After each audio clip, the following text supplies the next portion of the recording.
Today's question comes from Steve in Austin, Texas. I loved this question. There's a lot of fun aspects to it.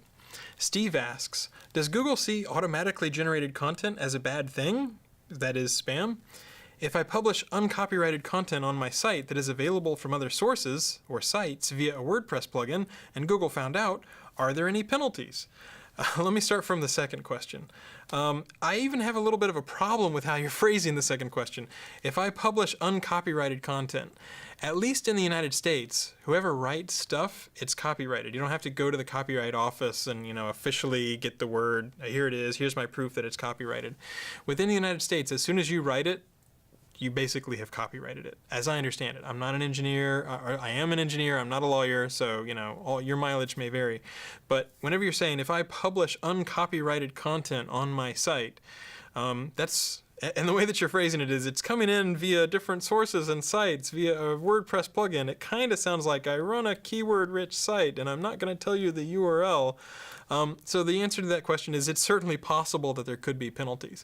Usually Google doesn't want to see a bunch of rewarmed over affiliate feeds or RSS feeds or content scraped from other places.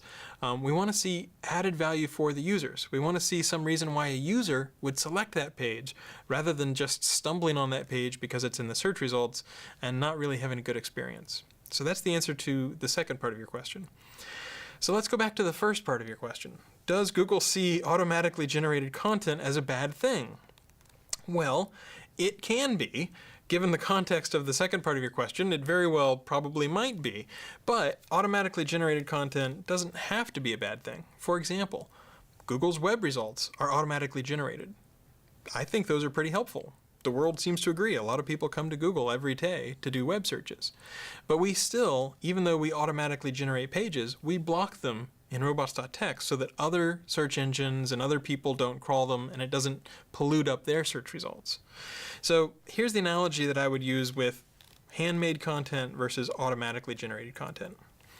If you've ever watched a TV show called America's Funniest Home Videos, what you see is these people are always kind of accidentally hitting themselves and falling over, and they're on pogo sticks and trampolines, and they always crash into things and hit trees and fall in the water, all this sort of stuff. But there's a theme I've noticed as a connoisseur of America's Funniest Home Videos, and the theme is this. If it's just them, they usually can only hurt themselves so much. If you're under your own power, like you're riding your own bike, or you're jumping off, onto a rope or something like that. That's your own power. You can usually only do so much damage. It's when you have automatically generated power, you have a car, you have a motorcycle, that people really start to get injured. So it's kind of funny. Whenever people bounce around on a bed and they fall over on their head, they normally seem to be okay because there's only a finite amount of damage they can do under their own power. But whenever you power up the automation, whenever you get some sort of engine involved, that's a lot more stuff and you can hurt yourself a lot more. So does automatically generated content have to be a bad thing? No, it doesn't. But in many cases, it can be powerful enough that if you're not careful, if you're not keeping an eye on it, you can shoot yourself in the foot a lot faster than you could do if you were trying to chisel yourself in the foot where you'd stop after it started to hurt. Hope that helps, and hope that gives you a little bit of ideas about ways to generate content and ways not to generate content.